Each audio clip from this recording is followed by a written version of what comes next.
and welcome to the Taxcast from the Tax Justice Network. I'm Naomi Fowler, and welcome not only to a new year, but to a new decade.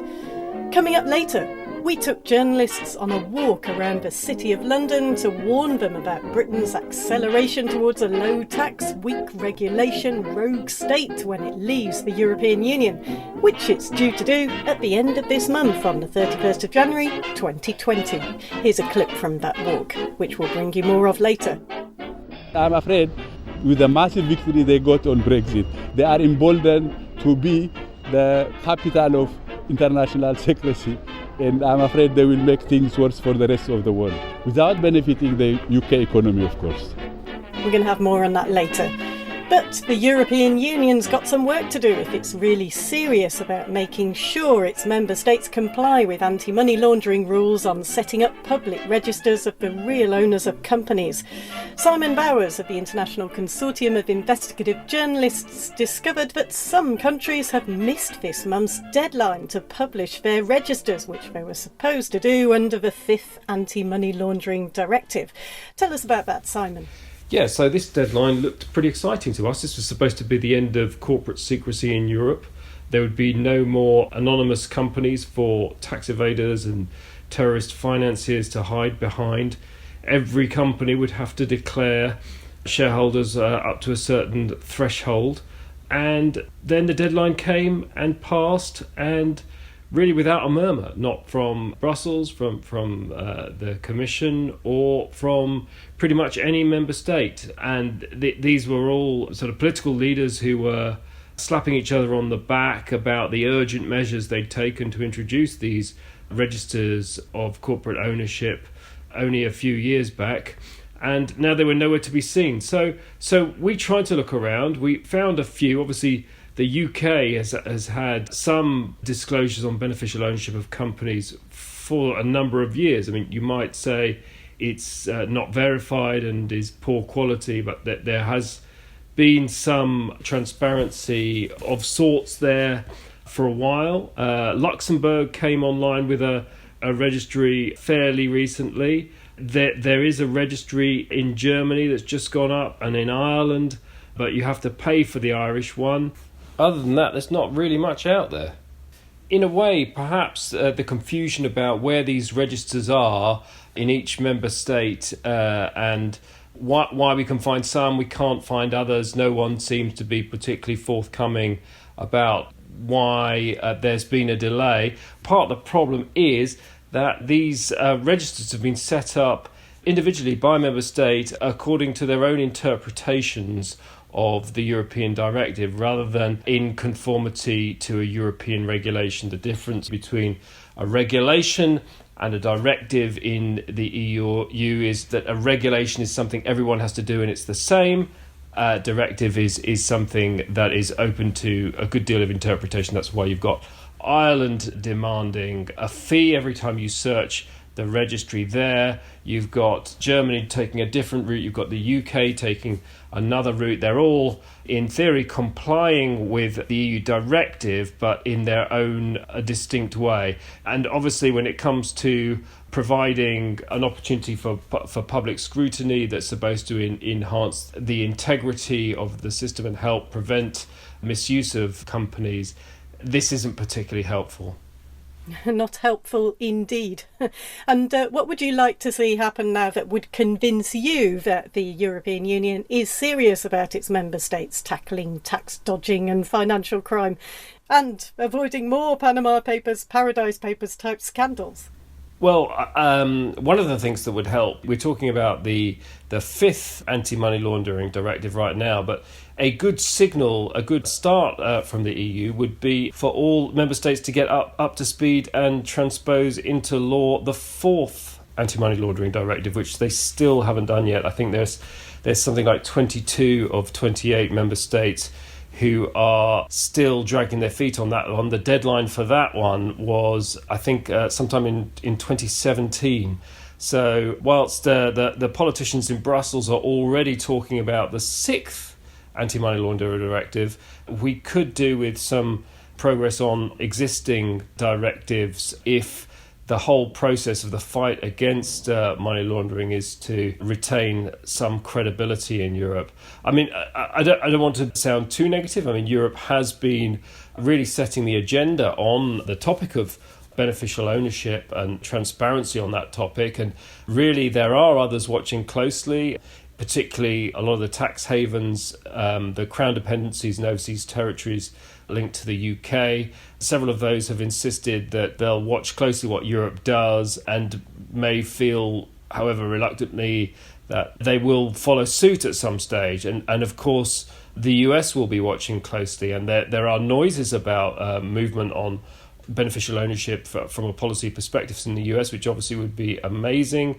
But if the situation collapses in Europe, then I don't think the tax havens, secrecy havens, and the US will be in any rush to try and repair the situation.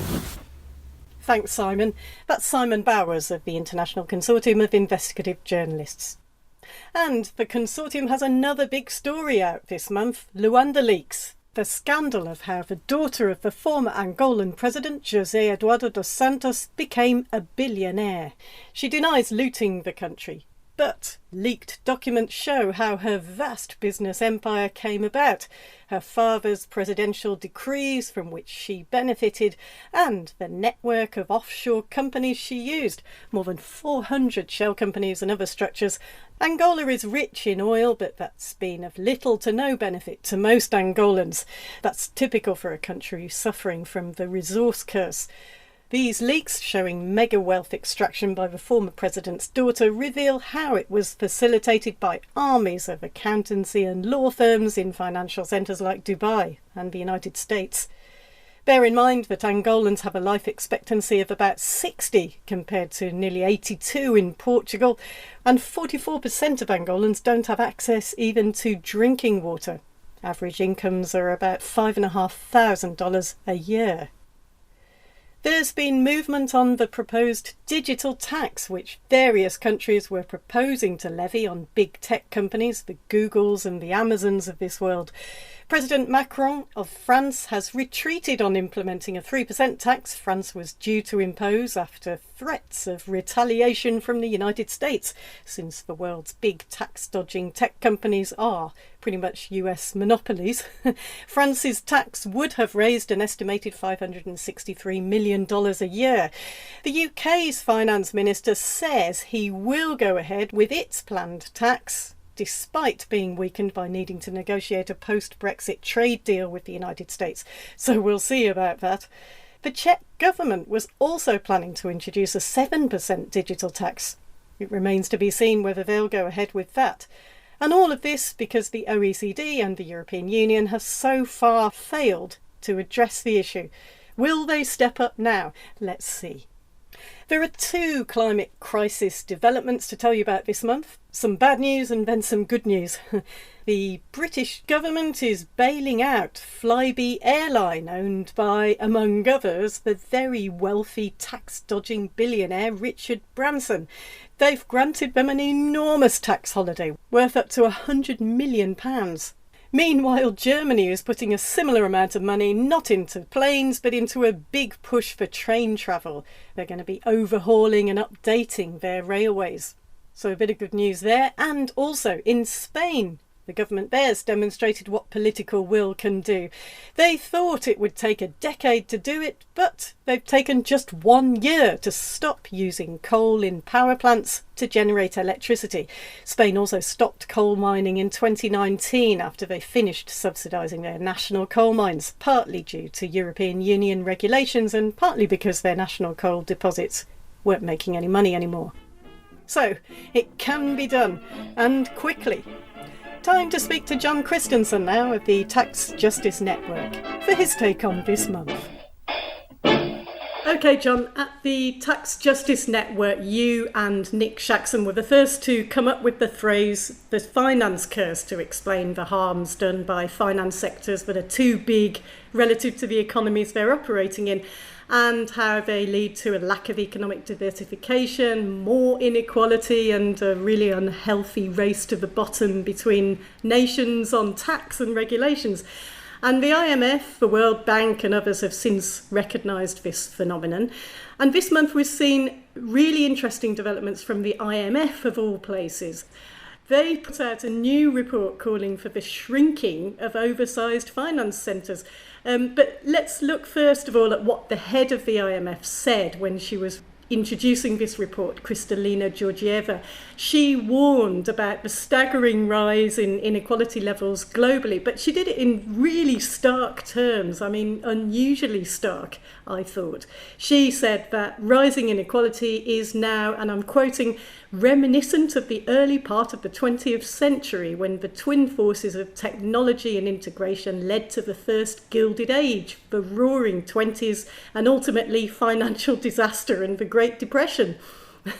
Wow. Yeah, wow, and a great speech. And the speech has a context, of course, because IMF chief Kristalina Georgieva was speaking just ahead of the World Economic Forum at Davos. I think this speech is a clear warning shot aimed at the world leaders meeting at Davos about their complacency. Now, every year, world leaders meet at Davos and they discuss the big issues, inequality last year, climate crisis this year, but the whole thing is a charade and nothing of any real substance comes forward in way of policy reform. So it's just chat. Remember, the highlight of last year's forum was the Dutch historian Rutger Breman saying the answer to rising inequality and the trend towards plutocracy was taxes. You might remember that. He wasn't invited back this year. So IMF chief Georgieva said this coming decade, far from being one of milk and honey, she warns that there's great uncertainty building up. And the point she was making is that technology change, the rise of the internet and so on, plus mounting debt, household debt, corporate debt, these things are fueling inequality, which in turn is fueling populism and fueling political extremism. Now, in many respects, the situation mirrors the Roaring Twenties she was referring to. This is the Roaring Twenties of last century when governments allowed the banks and financial markets to run wild. And that led to a major market crash in 1929, which in turn collapsed wages and employments in the real economy. Some economies like Germany collapsed entirely, and that in turn led to the rise of fascism, not just in Europe, but also in North America. And Georgieva was really careful, I think, in her speech to describe how inequality harms both the economy and democracy. And she was also very careful in drawing attention to the role of the finance sector in causing these harms. So I'll quote what she said.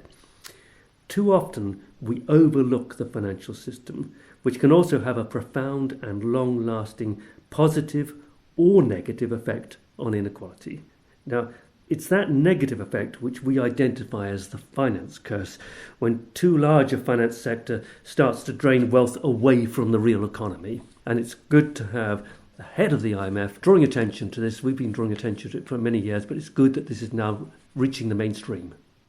Yes, and this IMF report warns that countries shouldn't allow their financial sectors to grow too big, and they highlight really that regulatory policies have a crucial role to play in reining in excessive growth of the finance sector. Well, that's exactly right. When politicians allow the financial services sector, especially banks, to grow too large, I should also mention especially banks and shadow banks, when they allow them to grow too large and to issue too much debt into the real economy, the effects become harmful. When the banking sector came close to collapsing in 2008-2009, politicians should have learnt that lesson. Without tight regulation and without taxation as well, banks do not act in a disciplined way, and their actions can lead to terrible harm being caused to the real economy, largely because of all this debt sloshing around and investors using that debt to turn companies into cash cows. Now, this new IMF report makes clear that financial services plays an important part in delivering credit to the real economy, and none of us can deny that. That is the role of financial services.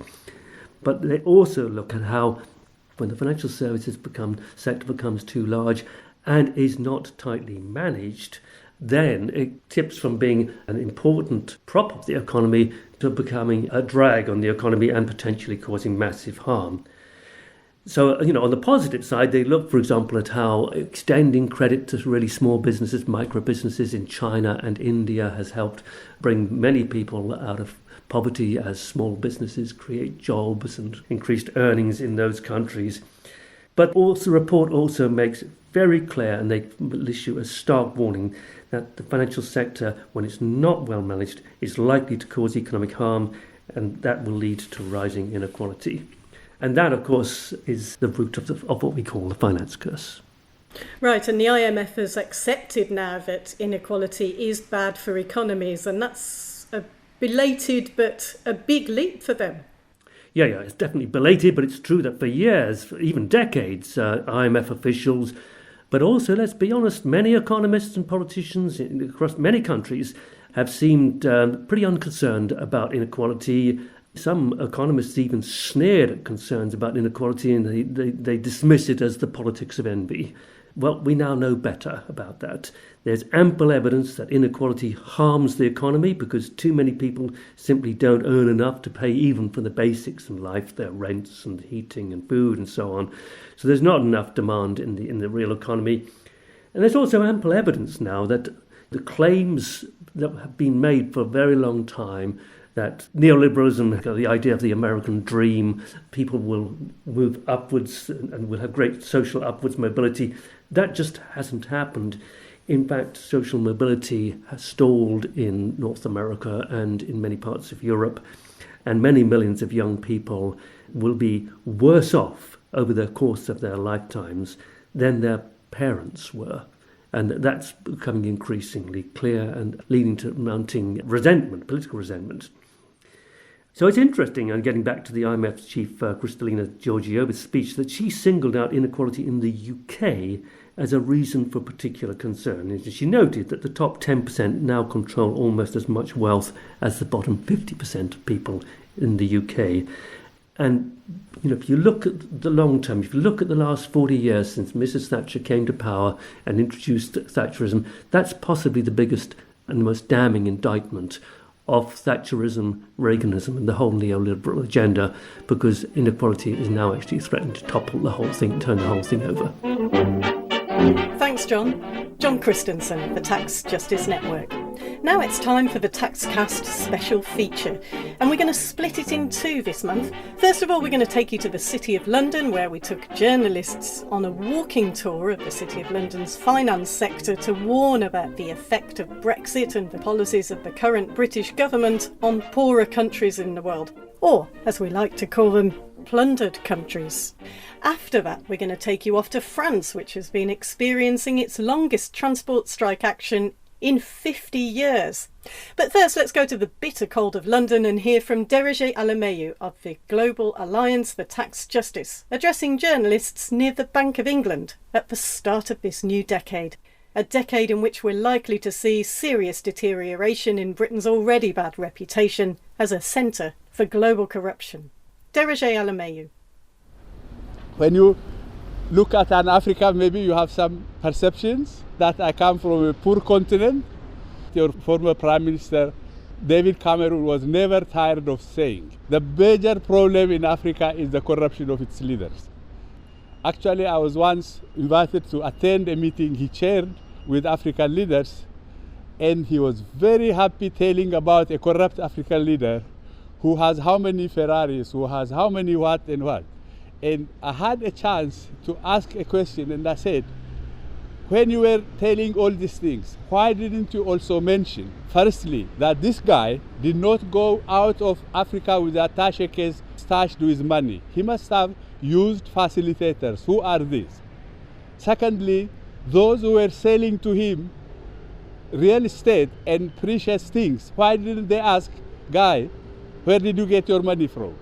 Corruption itself is possible because there are facilitators and there are enablers of the whole thing. So the second thing we have to know is, although corruption is given as the major reason for Africa's problems, in the bigger scheme of things, if you look at serious studies, it does not constitute the biggest proportion of illicit financial flows going out of Africa. There was a study of the African Union, a commission set up by the African Union. They came to the conclusion that 60% of illicit financial flows from Africa are happening through economic practices. There are studies which show that, for example, Sam Miller, one of the biggest beer companies in the world, paid less taxes in Ghana than a street vendor. So all these things are driving resources out of Africa. Although people believe Africa is living on the life support it gets from the north, Africa is the net creditor to the rest of the world. Actually, even the Secretary General of the OECD went on record as saying, for every $1 going to developing countries in the form of development aid, $3 leave these countries in the form of illicit financial flows. So what is the sum of +1 and -3? And Africa is now supposed to develop with -2 by financing its developments with -2. So without the facilitation of these illicit financial flows from Africa through secrecy jurisdictions, giving shelter to stolen money. Talk to a friend from the Philippines. Marcos left power I don't know how many years ago. Philippines did not get not even a tenth of the stolen assets now stashed in secrecy jurisdictions. Ask Egyptians, where did Mubarak's money? It is estimated he embezzled about 9 billion. Where is this money now? Not in Egypt. Abacha, 5 billion. Where is this money now? Not in Nigeria. So pointing fingers at corruption without stopping the possibility of stashing stolen assets with impunity in your jurisdictions is not helping the fight against corruption. Enabling your multinationals through falsified accounting. Actually, what's happening now, the multinational companies do their accounting through a structure which enables them to make losses in countries where they make profits and to show profits in countries where they don't need to pay taxes. So all these transactions are possible because they are supported by, or at least that governments are not making the necessary measures to stop these practices. So as long as this perverse flow of resources exists, that poor countries lose resources to rich countries, there cannot be development in these countries. The resources are much more needed to develop the economy, to improve the living standards. So supporting facilitation, making it possible for tax dodging and corruption to stash these monies in secrecy jurisdictions is one of the major causes of poverty and inequality. So one of our efforts is really to challenge governments to take the necessary measures to stop illicit financial flows and tax dodging. Can I ask what you'd like to see happen? What would you like the British government to do to stop what you've just been describing? I think Brexit itself is the first move of the British government not to even follow other governments in taking some of the measures which are necessary. Through our own campaigns, there were some progress being made, like, for example, public registry of beneficial ownership, making it impossible for non-residents to have accounts in your banks, sharing this information with the governments, finance authority of these governments to hold their citizens to account who might have stolen the money. So on all these fronts, on reducing financial secrecy, making beneficial ownership of assets public, in all these moves, my fear is that the UK will go back. I'm afraid that the British government might renege on such moves. Now my fear is actually that they will embolden tax dodgers and those who steal public money not to go to Singapore, but to come here. And actually, the whole drive is to compete with Singapore, not to compete with countries which are trying to stop possibility of illicit financial flows. I'm very much worried that the move in the UK under this current government, because of the victory of Brexit, would be to say, there is no regulation here, come. I'm afraid with the massive victory they got on Brexit, they are emboldened to be the capital of international secrecy, and I'm afraid they will make things worse for the rest of the world, without benefiting the UK economy, of course. That's Derege Alameyu of the Global Alliance for Tax Justice in the City of London's finance sector. And off to France. Just when the world thought that the days of strikes and class struggle were over, they're not.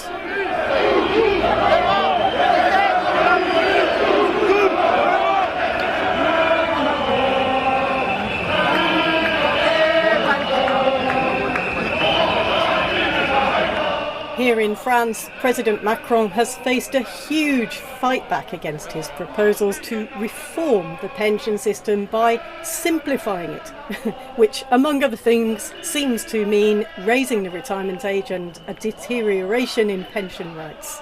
Central to all this, the closeness of the French government to big players in finance. I'm told that bankers can just pick up the phone anytime to talk to Macron.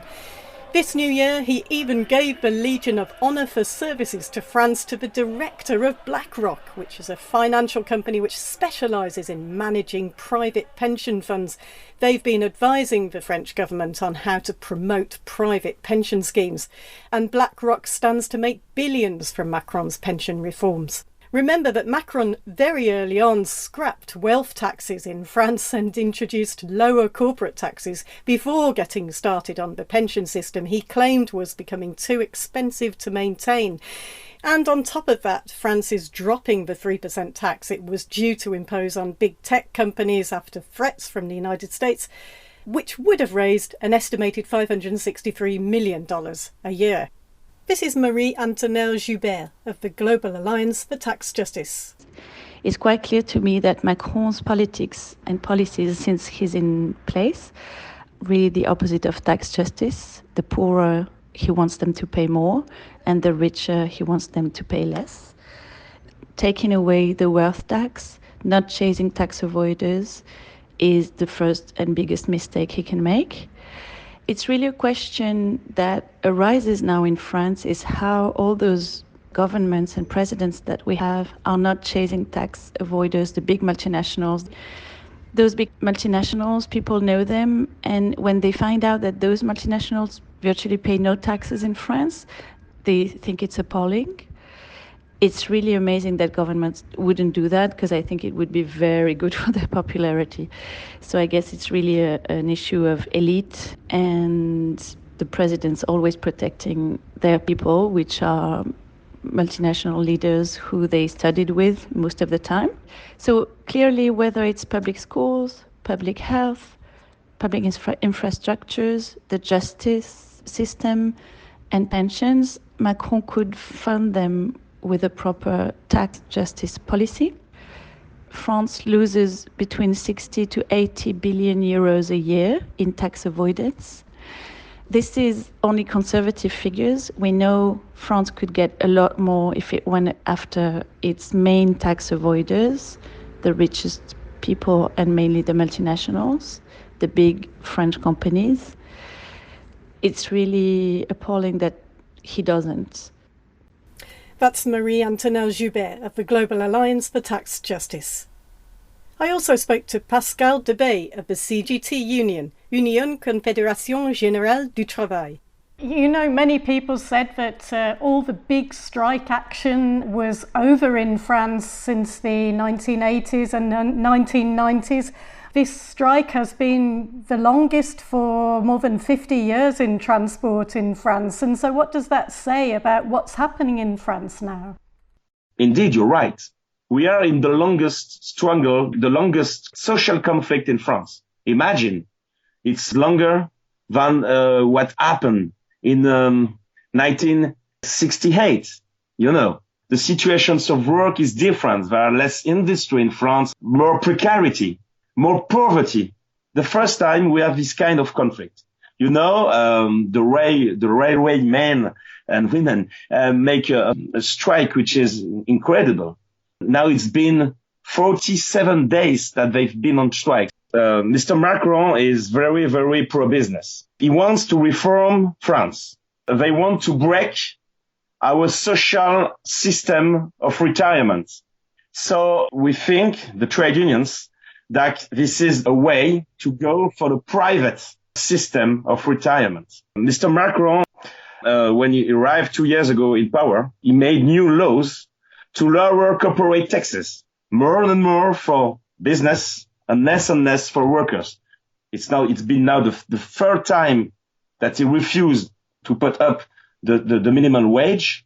What we're afraid of is that it's a strategy to weaken our system of pension.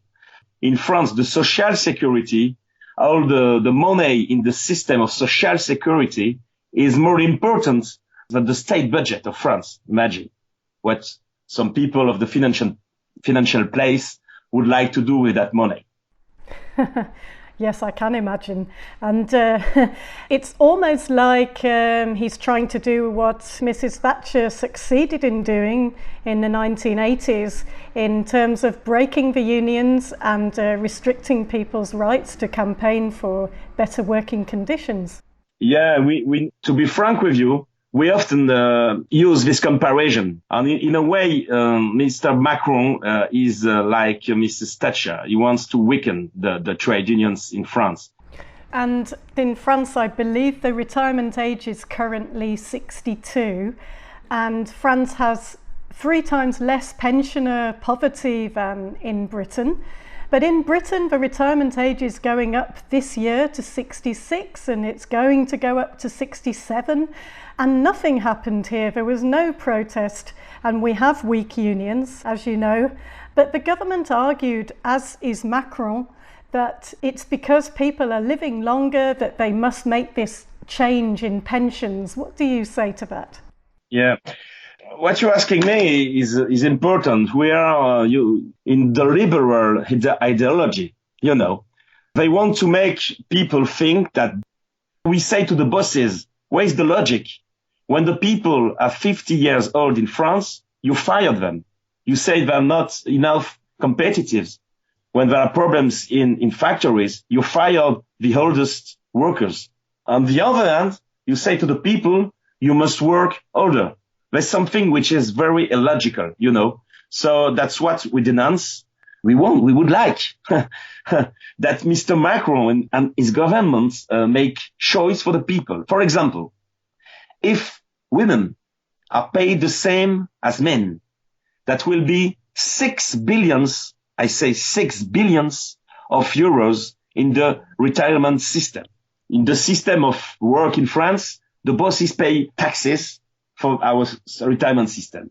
And it's been now 30 years that we say, okay, bosses, you don't pay because there is unemployment. So if you create jobs, okay, you don't pay these taxes. So laws after laws, years after year, bosses paid less and less taxes for the retirement system. We say that stop. If you create job, if you respect the workers, okay, you will pay less taxes. But if you don't respect the workers, you don't create work, there is more and more precarity, you will pay more taxes for our retirement system. And we think that there we can find 20 billions of euros. Indeed, we have another proposition is, for example, to say, okay, the worker, we can pay, for example, 2 euros per month more in the system. And the bosses too. That will be more and more money.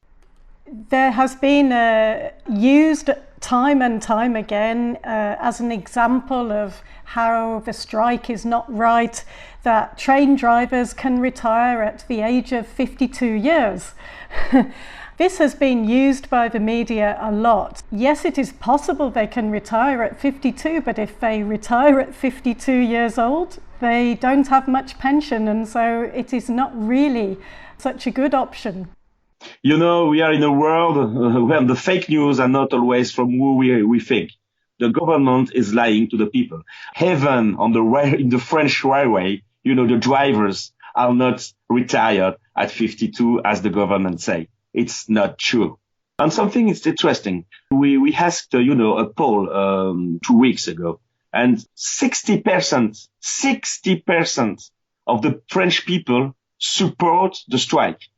44% of the people in France trust the trade unions. We have many, many messages of solidarity from trade unions of Europe, America, Africa, it's Asia. It's very important we communicate with the people who are in our trade unions to say that we are not alone in this struggle. But it's a big fight.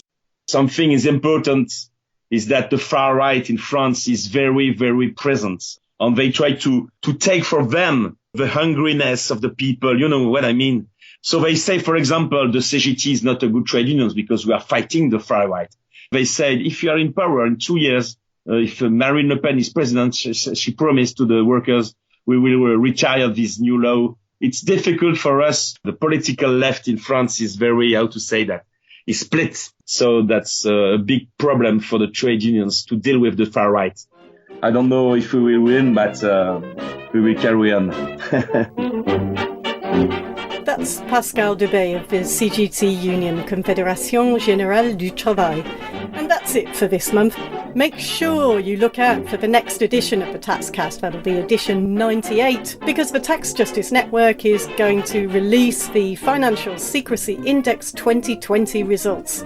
We're going to cover that, so we're going to have some surprises for you. We're going to bring you regional analysis, and we're going to tell you which countries are now the world's worst offenders when it comes to financial secrecy. Don't miss it. Thanks for listening. See you next month.